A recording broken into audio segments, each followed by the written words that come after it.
Hi, and welcome to Fan Corner, your favorite nerdy, unhinged podcast. Today, we're joined by Jackie. She's the most important one. I love you. She looks very distressed. She does look. She was like, she left. She was like, why? That was like a lot of energy. This is why we're not allowed to have the camera facing this way, because I'm immediately just staring at myself. Well, to be fair, I stare at you all the time. You look really good. Okay, so my name's Rachel, the face of Fan Corner.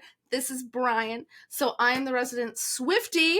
I'm in the top 0.25% according to Spotify, which is low because I didn't switch to Spotify until March. I think that's still quite a flex, though. I was in the top 0.1% of my top band, but my top band's most streamed song has like 89,000 streams. So a little different. I think than I'd be in their top 1% with 8 listens, probably. So. Okay, well, that was a little mean. But yeah. Sorry, woe is me. I love you guys. Brian is going to be our outsider perspective as we deep dive episode 1 of, I almost said of Swiftmas. It is Swiftmas. The Taylor Swift docuseries. So we're just doing episode 1 right now. We're going to do it episodically. But yeah, we've been calling it Swiftmas because how fun is it that every week for like the coming weeks we get 2 new episodes? Yeah, so then it'll be 2 today, 2 Friday next week, and then 2 the day after Christmas. Party. Right? Swiftmas. I think it's the 26th. Okay, so first thing, we're just gonna go chronologically with our reactions. When it opens up on their first rehearsal, she's wearing an Eagles t-shirt. I thought that was so funny. It was really ironic.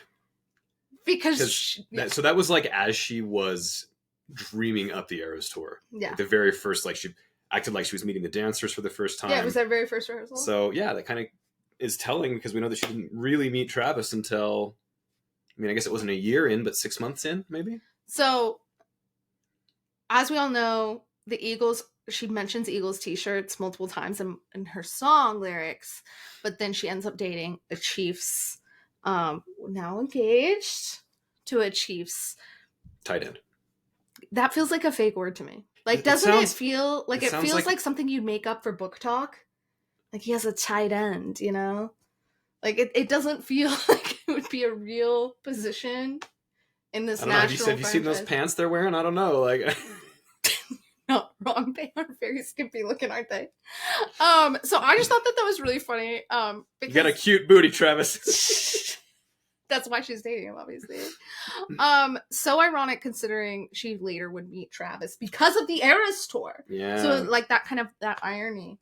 I don't really speak NFL super fluently. I don't know if there's any degree of rivalry between the Eagles and the Chiefs, but I mean, weren't they in the Super Bowl together just 2 years ago? Well, I mean, but like traditionally, like I think there's some teams like very famously have like rivalries. Sure. Like Yankees and Red Sox. That's a different thing, I realized. But still have cute pants they wear, though. I don't know. They get them all stained up when they do the little slides. They get dirty. Oh, God. Okay. So. Sorry, y'all. This is why we're supposed to outline. This is exactly what we're going to do. Outlines are for squares. But I think it's really interesting, especially like they met because of the Eras Tour. So she starts in this Eagles t-shirt. She ends up meeting Travis Kelce because he literally very publicly on his podcast talked about going to the Eras Tour and talked about being bummed that she didn't take his friendship bracelet. He didn't get a meet and greet, and he made it everybody's problem. Yeah, we knew where you were going with that, didn't we? Well, yeah, because it was in their podcast episode. Yeah. Congrats on the engagement, though. I really liked when she said you have to make a decision and then decide there's no going back. Like she just zeroes in on whatever she's trying to accomplish, and then it's like that's the plan. There's no B plan. I think she says there's no other possibility. Like she said, once you're going to go on stage, there is no alternative, and you can't go out there being a 6 out of 10. Yeah, it's got to be 10 out of 10. I mean, and obviously she's got hundreds of thousands of people watching, but I think there's like a lot of powerful parallels there to our lives too. Well, you think about any goals she makes. Like I know she's the #1 pop star in the world. People keep comparing her to the Beatles, and maybe percentage-wise across the population, the Beatles were more well-known, but her numbers are just categorically, they've got to be so much higher than the Beatles. Yeah, I mean, music's different though, right? Now with streaming and like different things, like I think music's more accessible than ever. Yeah. Like, you can more easily listen to an artist. But also, I agree. I think she's just on a totally different level. Like, the fact that she made the decision, I'm going to do a 3-hour concert, and she refused to back down. Everyone in the industry was like, no one does that. That's not a thing. I can't even get through a 3-hour movie. Yeah, you have the attention span of a gnat. Watching one. But you watched the whole... That's a little aggressive. Sorry. But almost. Maybe a goldfish, whatever they say. Goldfishes are cute. You did watch the full Eras Tour, though. We did get tickets to the Eras Tour. We went to Vegas, night 1. And it was wild. Getting those tickets... To be fair, I was just mostly trying to make sure that you didn't have a stroke is kind of what I was doing while we were there. It was so funny. I saw an interview where she was talking about how so many like Swifties like blacked out because the joy of the concert was just too much. They don't even remember it. So in the docuseries, when there's like the clock countdown, Brian was like, do you remember that? We watched that clock. And I was like, no, I don't remember it. Like, I remember it from live streams, but like in that moment, I felt embarrassed. So I don't think I've talked about it publicly, but now that I know that a lot of people experience it. It's a psychological phenomenon. Yeah, like the joy is so high that like I legitimately don't remember most of that night. But you remember when the big crazy like seashell like fan things came up? Seashells? They kind of look like seashells. What would you call them? Fans! I remember being like, what have I gotten myself into? Like, it was beautiful, don't get me wrong, but... We were really high up. I'm surprised that, like, I feel like from really high up, that visual was really, really cool. So I just never seen anything like it, except for seashells. The whole tour was kind of that way. Like, we've never seen anything like it. No artist goes out for 3 hours. There's other acts, maybe, like, as part of a concert, but no one artist is like, I'm going to be on stage the whole time. There's not, like, filler numbers where Taylor's not on stage. Yeah, and we were like was it the third ever concert? Yeah. So we were in Vegas night 1, so there had been the 2 Arizona shows. Glendale, yeah. The 2 Glendale shows, which apparently they called Swift City for a couple of days, which is just super cute. You didn't know that? I had not heard that until that's not cute. The docuseries. So that was kind of fun. Yeah. It was a big deal to be the first one. I will say they ran out of water at that, and so I remember seeing that on social media. It really freaked me out for our tour. They used all the water in the whole city of Glendale, like, because there's no water in the middle of the desert in Arizona. The venue didn't properly stock for how many Swifties there were. That makes more sense. Because they didn't allow water in. And we were at Allegiant Stadium. I was terrified there wasn't going to be water. I have a lot of conditions. At the time, we didn't know that, but now life's making sense. I think a bottle was like $17 or something, but at least we could buy them. But we could buy them. I was so scared. Like, I was like, everyone's like doing meet and greets, like with other fans and getting pictures of people wearing these amazing, elaborate homemade costumes. And I was like, we need to find water. Like, the second we got in the venue, it's like, you did have a really cute costume on, though. You were wearing kind of like a pink, like onesie overall kind of thing. It was not a onesie. Hey, babe, how many pieces of clothing was it? Oh my goodness, you cannot be saying I was wearing a onesie to the Eras Tour. It was overalls, because it was Vegas. It was fairly cold. It was like in the 50s. It was like in March. Yeah, it was still pretty chilly. So I feel like I couldn't wear like some of the cuter things, and also we didn't know we had tickets until the week before. Yeah, it was very last minute for us. We were in that battle. I logged into Ticketmaster in the midst of it all. We tried so hard, and I remember that moment. I love that in the docuseries when she's talking about how it like just completely broke Ticketmaster and how even she didn't anticipate that. Because I remember I have a Capital One card, so I thought that I had tickets that I could order. Yeah. But like the day they announced the Eras Tour, I woke up from a text from my sister. We're buying tickets. We're going to this thing. The day of, there was an elaborate plan to get these tickets. Like, I was like, okay, I have the Capital One card. We've signed up for all these pre-order codes. We've done all these things. We were locked in. Like you were trying to get tickets. Everyone's trying to get tickets. Like, at the time I had a corporate job, I left for 2 hours in the day to try to get these tickets. Didn't get tickets. It was horrible. But then a week before the concert, I got a message from someone that had gotten an order code, I still am confused by this whole Ticketmaster thing. I guess the fates, but also they're like, we have no more tickets, but then suddenly we have tickets, whatever. We were literally like, there's the rafters and the nosebleeds does not cover it. We were like so far back. We were almost behind the screen. Yeah, we were like as far as you could be to behind. Is that Taylor? But I love that, like... Still loud, though. So loud. So amazing. But that was so fun to watch, like, that she saw some of those TikToks of Swifties trying so hard to get tickets. Although, could you imagine there was one girl at one point in this docuseries who was like, can you believe we're going to be breathing the same air as Taylor Swift? Which, first of all, vibe. Absolutely, I feel you, girl. get it. Absolutely get it. I get the freak out. It's completely valid. If I met her in real life, I think I would just pass out. Like, I would just pass out. It would be very embarrassing. Putting it lightly. That is putting it lightly. I don't meet celebrities well that I don't even really like, so I can't imagine meeting Taylor Allison Swift. But, like, could you imagine saying something like that and then you knew Taylor had seen it because it's in the docuseries? I think I would die of, like, embarrassment. I'd be like, oh my gosh, she's gonna think I'm a stalker. I think what was really ironic about that particular quote was that not in the next 2 minutes, Ed Sheeran said something about how these people forget that Taylor's a human.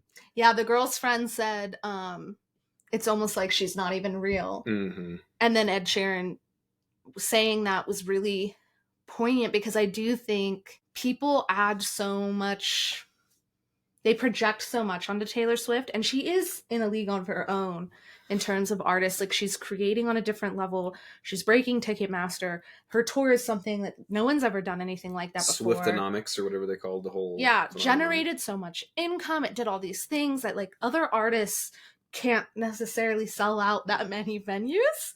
But Taylor Swift could have kept going forever. What was the stat the guy said? It was like they had enough people logged into Ticketmaster to sell out 255 concerts, I think he said. Yeah, stadiums too. Yeah. Like, these are stadium concerts. And so I think it's interesting because she is so big, but at the same time, to see people legitimately forget that she is a person is really interesting. I think that was in some ways one of the more powerful parts about the behind the scenes stuff, like we saw with Miss Americana or with this docuseries, is that, yeah, it's so easy to forget that she is just a lady. Yeah. She's just a girl wanting to go home to her cats. The first thing she did when she walked back from after the tour, I am still just staring at myself. See, this is where the camera's right there. That's where you look. I can't believe we set it up the wrong way so I can see the screen. I've only looked at myself like 3 times. So. Well, you're less vain than me, okay? No, I actually was thinking about, I think I need to shave. I think my beard's getting a little... If you had time to think all that, you were looking at yourself more than you're saying. The first thing she did when she walked into the back from after the there was that tour, that beautiful she immediately marble goes bathtub. to her little cat.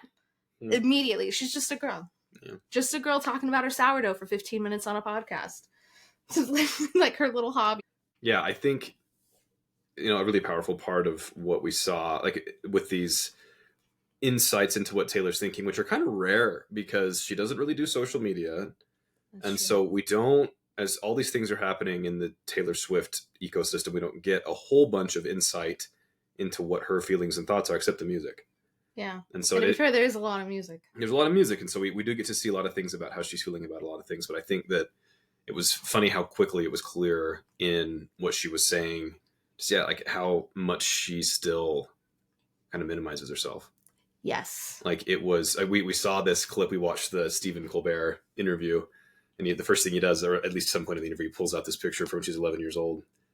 And he says, what's the main difference between, you, Taylor Swift, the week that all this crazy stuff's going on with the final show or whatever the series is called, and this 11-year-old that's singing the national anthem, whatever it was. And she said, well, I'm taller. And I know a few more words, I think is what she said. Yeah. And so I do think that, which is kind of cute and it's self-deprecating and everything, but I do think that there's a part of her that still just doesn't think she's very special. That was really cute when she was talking to Travis Kelce on the phone, though, the night before coming back after the Vienna terrorist attempts. She's talking to Travis and he's like, what do you mean you can just like go out there and sing a song with just like a back room 1-minute rehearsal with Ed Sheeran? And that's incredible. And she's like, well, how do you remember 365 million plays? Yeah, she's, I think 36,000 plays, which I don't know if there's that many plays that you can do in the NFL. I don't speak NFL again, but maybe there is. It's interesting though, because, and I'm not saying anything I'm about to say to diminish Travis. He's a remarkable tight end. They've won multiple Super Bowls and different things. From my understanding, he's pretty good. Like, he's really good. However, Taylor, even among pop stars, is just like a whole different level, right?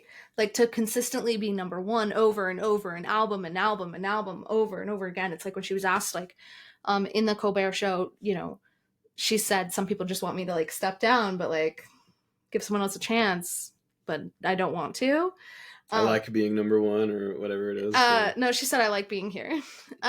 Here at number one. Well, here's in like making music, because she's not. But when she was talking to Travis, I was like, girl, it is not Travis doing all those plays. And I mean, you don't want to be like a bitch to your fiance, right? But like, I think she like forgets how big of a deal how much she works is. She's in the Eras Tour. She's writing Tortured Poets Department. She's adding it to the set list. She's doing the surprise songs. And then remember when she made the mashups too? Mm-hmm. That was a really fun thing, yeah. Yeah, and so not just surprise songs, but mashup. Yeah, which means she had to like practice that during the week. Like she works nonstop. She has insane skills.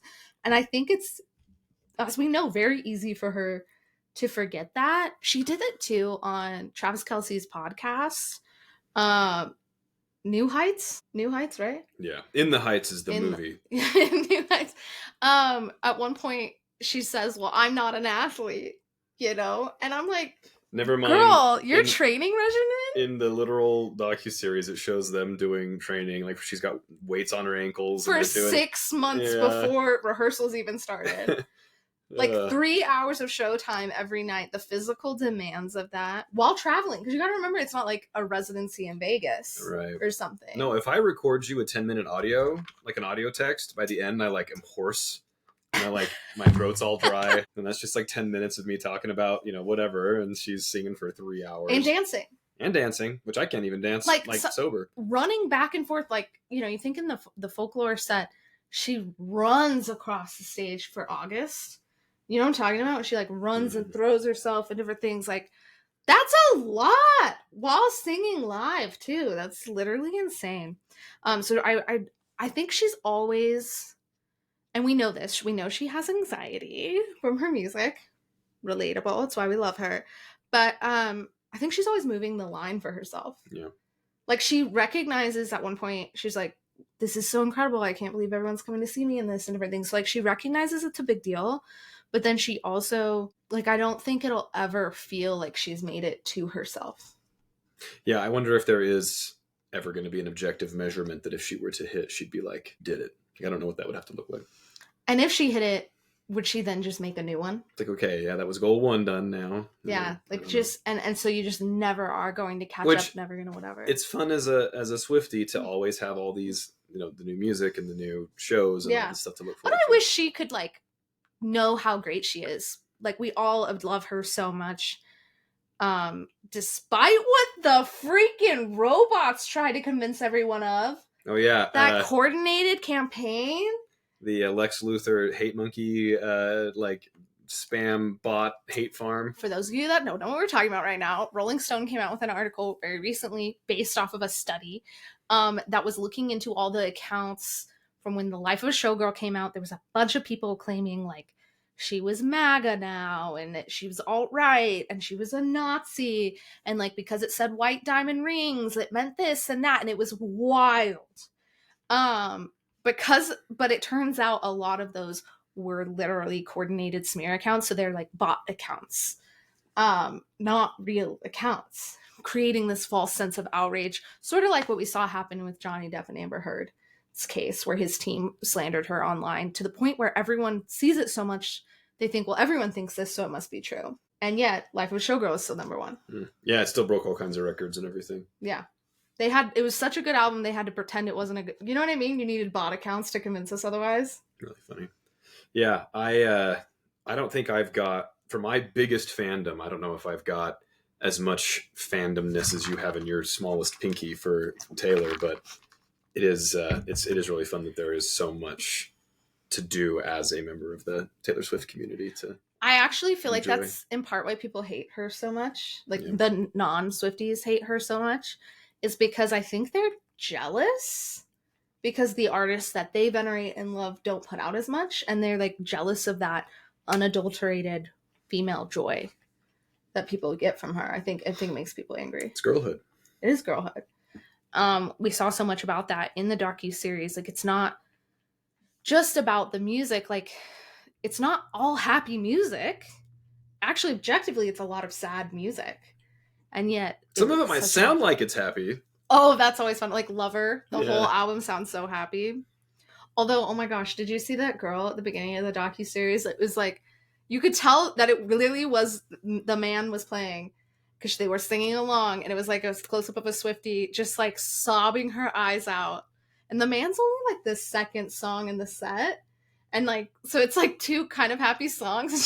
It's like, it was really funny when she, which was relatable, but it was really funny. No, I think it was probably less about the song, the man, and more about just being there, but it was kind of ironic that she's just bawling, and it's like, is that song number 2? We're not like to All Too Well 10-minute version yet. When the fans come up and she starts singing Miss Americana, like, it wasn't even, I don't think it was edited in quite as intensely as like even the Eras Tour movie is, but it was kind of emotional just that quick, like just that first few seconds. And it's not even, there wasn't the build up, it wasn't as powerful as being in person, but even still it was like, whew.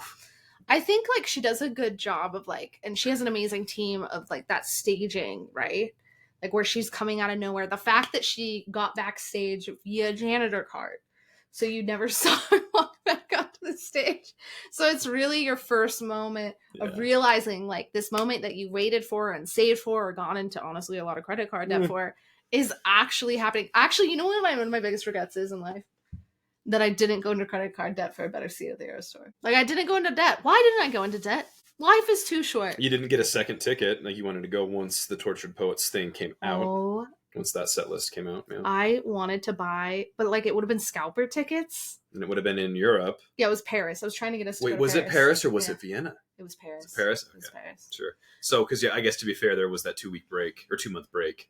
Yeah. And then that's when the Tortured Poets was added in, right? Yeah. Yeah. I wanted to go so bad. To be fair, that would have been versus like if I had only spent like $2,000, we could have got really great seats. But if we'd done this, if we'd done the scalper thing, to go see Torture Poets Department, I mean, it was gonna be like $8,000 tickets and everything. The fact that even went through our heads to me is just crazy. Like compared to like income and cost of living, like there's nothing. I don't think. I mean, can you think of one single thing that I would be like, let's go to Europe, like? From any of my fandoms or anything in my life? No. I was going to make stuff up, but it just no. I don't think I've got a single thing that it would be tempting to just make a financial decision like that to do. And maybe I don't care enough. Maybe I should care more. I don't know. So maybe that's actually a sad thing about me, but I think I don't think it's a sad thing about you. I think there's a element, and Taylor talks about it a little bit in the docuseries. There's this element of sort of like, it's about more than her music. It's not just a concert seeing someone you love. There's like some, like it almost felt like a movement. Sure. Like you hear so many fans call it like a moment of girlhood or these other things. And I think like, especially like as we've seen more and more pushback against women in the last 10 years since Trump's first presidency, I think there's this real sense of like being able to take up space, and for a stadium to be full of that many women and the safety until Vienna, the safety it brought and stuff. It was so empowering. Like it's almost an expression of feminism. And I mean that in all seriousness. To be fair though, I do think that's why the Swifties have a target on their backs. That's why we saw the terrorist attempt in Vienna and then the Liverpool victims as well. Little girls going to a dance class, 3 died because it was a Taylor Swift dance class. And there were multiple injuries too, fairly serious injuries from those stabbings. And so I think in a way, because women were taking up space, not just Taylor Swift certainly taking up space, but as we all know, she gets a disproportionate amount of hate. Even as a billionaire, she gets a disproportionate amount of hate. And I think it's because she's a woman. And it's same with the fans. Women taking up these spaces loudly. God forbid she gets shown on the NFL screen for a second. It's suddenly horrible. And I think it's bringing out some of that hate. And so you have like women taking up space. And then I think it's pissing off some of these other actors, unfortunately. Yeah. And so it's political. Yeah. Liking Taylor Swift and going to the Taylor Swift concert is political in and of itself. It's like reading books is political. Absolutely. And a similar energy. Absolutely. Can we talk about, this is like kind of a weird thing to mention, but she has these like elaborate costumes obviously on the tour. Mm-hmm. But then when she was rehearsing with Ed Sheeran, she was wearing what just looked like this oversized t-shirt. Vibe.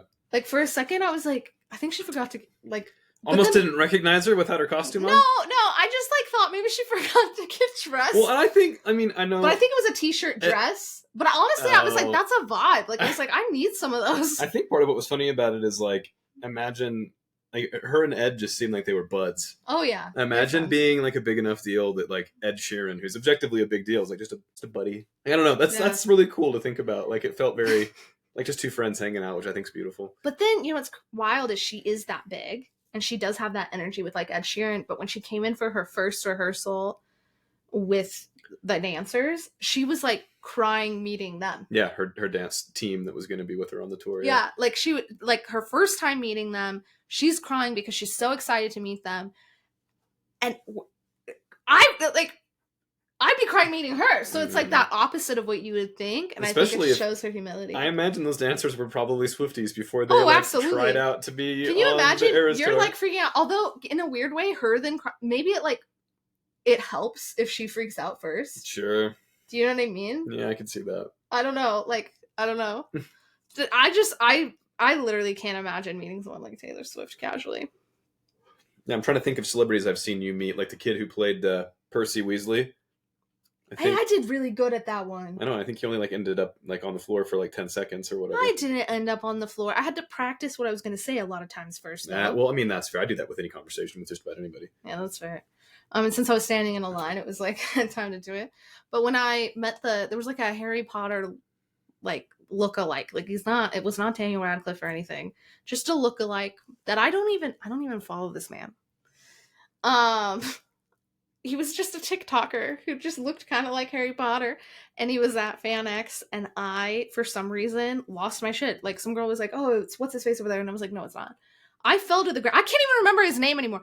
I fell to the ground. Like, I was like, anyway, I'm not allowed to meet famous people. Like, I can't do it. I think those human moments for Swift, though, I think the funniest one to me is when she's, like, right after the show, she's getting in the car, and a worker takes her boots off. Oh, that was her. Yeah, she kind of like has her like her feet are like up in the air. She's like climbing in the car, and somebody hands her cell phone and like a water, and then take her boots off. Yeah, so those would hurt so bad because they're Louboutins, so they have the heel. Right, like those would be killer. 3 hours. 3 hours, and then it's not really 3 hours because 2 hours before the show we saw her getting hair and makeup, and she was pretty far into that process. So like, I mean. It's really just like, I mean, more than a full work day. And I think she already had the Versace bodysuit on at that point too, which even though she did say it's kind of like putting on her super cape or whatever and makes her feel really good and all of her pains go away, I still can't imagine it's not an exceptionally comfortable garment. Probably not. I mean, I'd imagine as much as money can buy, they probably lined it and stuff, but no, just that moment of girlhood of like, originally, I was thinking when she met the survivors of the Liverpool killings. I'm not sure what it's referred to as. She does it before the shows, and I was like, "Girl, why did you not do it after?" But like, I think when we saw her walk off that stage, she was kind of like she walks different when she's just Taylor. Do you know what I mean? To be fair, I can't walk home when I walk home from the gym, like after leg day, I'm like kind of wobbly. Yeah. Yeah, I can't imagine. Like, I know she said she can't like go to sleep right after, and she has to sign CDs and stuff. But 2,000 CDs. 2,000, very specific number. But I still think like the physicality on her body would be so draining. Yeah, so I can't concentrate on anything for 3 hours, much less like all the stuff that. Well, to be fair though, it's like different eras, right? So it's like in some ways it's like. Dopamine maybe the whole way through. My ADHD would be okay with that. I don't know.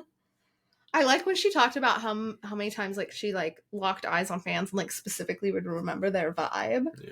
Or even after that first night at Wembley when she was like, I feel like they could tell I needed to pick me up, like their energy. And it's like, it is wild because it would be so deafening no matter what the fans were doing. Like at one point, like it registered as an earthquake, a 2.3. Was that in Glendale? Was that first show? That was Seattle. But I think they said over the course of the tour, they figured probably north of 10 million fans attended. That's so many shows, fans. 150 some odd shows, 170 shows, whatever it is. Well, and then there was the Taylor gating too. Yeah, all the people that would sit outside the stadiums. Yeah, we almost did that. We did almost do that. And that doesn't even include like it was not talked about like how many people were logging in every single night to go to like watch live streams. You did that a couple of I times. did You were do that live a couple streaming. of times. Yeah. Like where you log in and you watch the Eras Tour just like a random weekend. Some And you're like, girl I'm you going don't to know, you're watch just the watching Eras Tour tonight. Watching her stream. Like, Like, oh, we're in London tonight. We're in Paris tonight. Yeah. Oh, yeah. It's wild because obviously the Eras Tour stayed the same in some ways, but like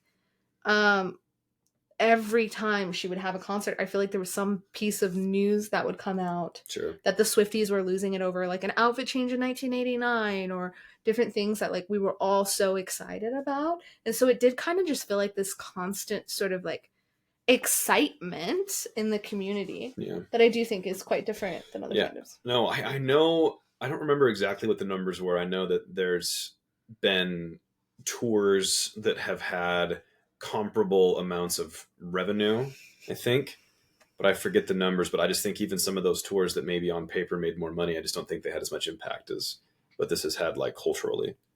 Yeah, it had a huge cultural impact. And then, I mean, it generated enough income that not only did she pay the truck drivers and all the people that were like part of the tour, the logistics of moving the tour to all these different locations, so much money, like big, huge bonuses, but then she was able to buy back her masters. Yeah. She talked about that in the episode, that was like part of what was going through her head when she decided to come up with the whole idea for the Eras Tour, was that's when they were sold the first time to, somebody else. And then as she's re-recording and reliving all that, I mean, that would be so... I know she calls it like reading her journal entries, but like these are some of these songs, like you think All Too Well 10-minute version, they're devastating songs. As opposed to All Too Well snack version, is that what you call it? Snack edition? Snick. Snick size. It's snack size, you know? You can't say snack edition. It has to be snack size for the alliteration. Snack size edition? Yeah, All Too Well 10-minute version is just in a league of its own, honestly. No, I love that in the Colbert interview, he says, "What's your top 5 songs?" And she's like, "Well, I can't think of them all," which is just typical, like, anxiety girl. Like, she didn't even know what her favorite 5 songs are, but then she said, "But one of them would be All Too Well 10-minute." That's the first song she said. That's the one that was like, I feel like was most locked in. She mentioned Mirrorball, which I don't even think I know that one.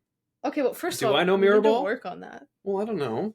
We've definitely listened to it, but I don't think I've made you listen to it in the, like, sometimes I do this thing where I put on a song and I'll play it and then I'll pause it and explain everything to him, which, we all do, right? The Swifties do. Like, where you scream you scream the Okay, yeah, I thought you were saying, like, all people do that. Like, no, not all people do that. All Swifties do that. It's fair. A thing. Yeah. But I don't think we've done it with that one. So, first of all, work assignment. I know what my homework is tonight. Yeah, it's going to be really fun. Mirror ball. Yeah. Her not being able to decide her top 5, like, her visible sort of, like, panic about it was so relatable, because when people ask me my top 5 Taylor Swift songs, or even, like, what my favorite era is or anything, I get so weird about it. Like, oh, wait, what day of the week is it? Oh, what phase of the moon is it? Oh, no, like... I feel like, and maybe I should do this. Maybe this is a homework assignment for myself. Like, I need to sit down and really have a come to moment with myself about it. There's a lot to think through, because it can't just be whichever my current hyperfixation is. If we're talking my true top, that's a lot of pressure. Like, one year it was Don't Blame Me, but, like, it's changed. It was Don't Blame Me when we went to the Eras Tour. That was what you told me your favorite song was on my Taylor Swift education, like, indoctrination propaganda session that we had on the drive down to Vegas. That's what we listened to, and you said was your favorite. But I think that one of your top ones, which is very fitting for where the docuseries is going next. Well, but I was going to say Smallest Man Who Ever Lived. That's true. But okay, here's the thing, though. I can tell you my top 5 from each album. So your top 80 Taylor Swift songs? Yeah, it's too many. Like, because like, I listen to folklore, like, when I'm, like, doing my yoga, it's very meditative for me. It's very contemplative. Like, I'm, like, really, but then some of the other music, it's, like, when I'm working through something. I don't know. It's fine. I know is yours still Blank Space? So it's a Blank Space. I mean, I don't know. That's what you told me during indoctrination. Well, so the reason during indoctrination, the reason that I say that I like Blank Space is because a metal band covered it, and it was a song that I liked for a long time, and I initially didn't realize it was a cover. And so it was really fun to then hear Taylor Swift and be like, oh, wait, this is what that song was. So it's really funny. First of all, And this would have been years Blank ago. Space is also Travis Kelce's favorite Taylor Swift song. Yeah, he's a 1989 girly. Yeah. Oh, I know. Yeah. So I always, when I find it amusing that you had told me that before Travis entered the scene. I was like, oh yeah, that's my boyfriend's favorite too. First of all. But I find it interesting how often I'll be listening to Taylor Swift and Brian will be like, I know this song, and it's because of metal covers. Yeah, somebody else has covered it, yeah. And I feel like the Metal Bros, I mean, I don't want to like point figures or anything, but a weird amount of your music, I think you might just be a Swiftie babe, because like a weird amount of your music is actually just Taylor Swift covers. That's so funny. But more metal. Yeah. Which I think she's more metal in her tours than she is on her albums. Oh, absolutely. No, we were talking about that. Like, we listened to the tour for what album is Out of the Woods on? What's the tour is that? 1989. Yeah, so was that 1989 tour? Is that when she's recording of Out of the Woods from the concert, and she just is belting, so good. As opposed to like in studio, which again, love Taylor to death, but she kind of like she almost like whispers when she's in studio. Well, okay, to be fair, that hits too. Oh, of course it hits, but like, there's no doubt. Don't Blame Me live is a cinematically different experience. Well, what than Don't Blame Me album? Which Tortured Poet song in Eras, like in the movie or in the concert, does she like scream one of the words and you like almost faint every time? And it's like my music has a lot of screaming in it. It is Smallest Man Who Ever Lived. Is that where she screams? But technically also Who's Afraid of Little Old Me goes really hard too. But they add those drums to Smallest Man Who Ever Lived, and like when they start marching, which we've not watched it yet. So the idea for us was, let's watch the first 2 episodes of the docuseries, and then now that we have like more of Mother's background thoughts, we're gonna watch the Eras Tour final show or whatever it's called on Sunday, and so that way we like get like the full effect, you know. I mean, let's not kid ourselves. You're gonna watch it every day after each drop of the docuseries happens. Well, that's true too. Also, so for a long time, I would do all my workouts to the Eras Tour. Like, I'd put on Disney Plus, and I'd work out. Now, I'm not Taylor Swift, so I don't work out for 3 hours at a time. So I would just like continue wherever I was. But I think I'm probably going to end up doing that again, because for me, the Tortured Poets department, like Tortured Poets meant so much to me when it came out. We did that Tortured Poets like inspired photo shoot for you. Oh my gosh, like that was same so fun. week or whatever. I will say then she immediately changed the album art, so I don't think anyone would even get the photos anymore. They'd get it. You really think so? Oh yeah. That's my fear, is I'm like, wait, because then she launched. Anyway, it's fine. Anxiety girlfriend. I'm really excited to see what happens next. I'm glad they spent time talking about the Liverpool victims. It was so, like, it's so sad, but I think it's such a good reminder of like how important it is for women to take up space, because I think so quickly people will try to take it from us, in violent ways. So I'm really glad that we talked about that. Yeah. But I'm also really excited to get into some of the less dark stuff too. Yeah. I think it's really funny how she takes 2 months off the tour, and then when they come back, they've added in the Tortured Poets element. So what that sounds to me like is that they were working. No, it's really during the 2-month break. She told Ed, she's like, "Oh, I'm gonna have 2 months off. It's gonna be great." And he's like, "Where are you gonna go?" And she's like, "Somewhere no one can find me." But then she was rehearsing. Yeah, she was. So it's literally like, changing actually, you're working 1/6 of the entire show. Also, I wonder when she was writing The Life of a Showgirl too. Yeah, that had to happen in there somewhere. So she was just like working all the time, nonstop, every day. Even her hobbies.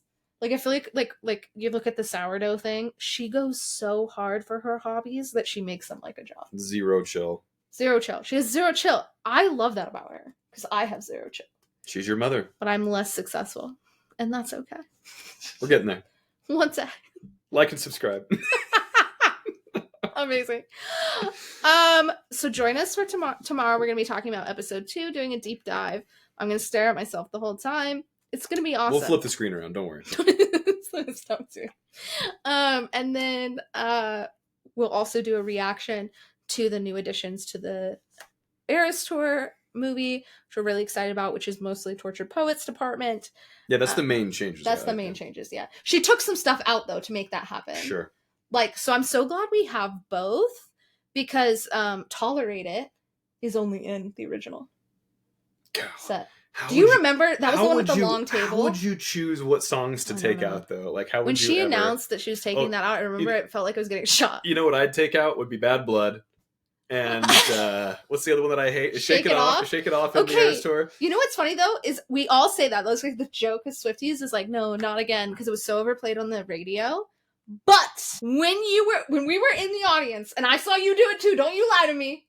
You're acting all cool, Mr. Metalhead. It went and we were all there with her. Do you know what I'm saying? Weren't you? I don't know what you're talking about. You screamed. You screamed your little heart out. And you were like bopping around. He doesn't even bop around in the kitchen, but he bopped around at the Eras Tour, didn't you? Mm-hmm. I would have felt like a huge loser if I didn't. Yeah, that would have been awkward. Too cool to dance to Taylor like, Swift. If you didn't dance, you would deserve for someone to take your spot. Do you know what I mean? Like, that's that would fair. Be weird. You were not following the instructions correctly. Yeah, and even whatever that looks like for each person, like whatever you're physically capable of. My music's a lot of headbanging. That's Taylor goes a lot harder in concert, so it was easier to headbang to. We're so excited to come back to you.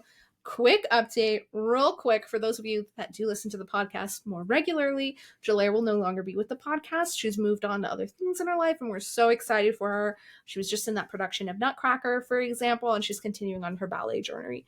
We're so excited for her and know that she loved every moment with y'all and every time you interacted with us. So she will be missed, but you can still go back and watch those if you want.